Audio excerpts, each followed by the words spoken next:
similar from when you go to WWE, except they're kind of elevating a little bit more, adding a lot more spots and transitions and things like that. You go to Ring of Honor, it's a lot of hard-hitting spot. You go to New Japan, kind of more like a strong style, hard-hitting, but also storytelling. And then you go into Lucha Libre, and it's just this whole brand new world of awesomeness.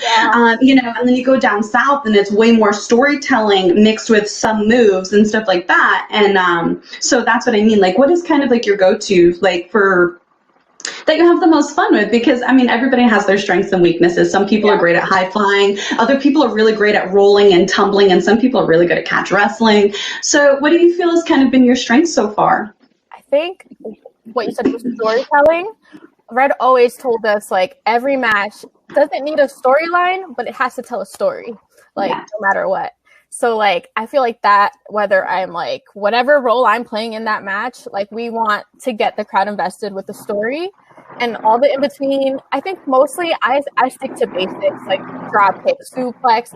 I like that. It's kind of like a Japanese style. Like, if you watch a lot of Japanese wrestling, they're very basic, but, like, they turn it up when it needs to be turned up. Like, the way they do that drop kick, the way they do the suplex, you'll just be like, oh my God, like, whoa, it's like this fire.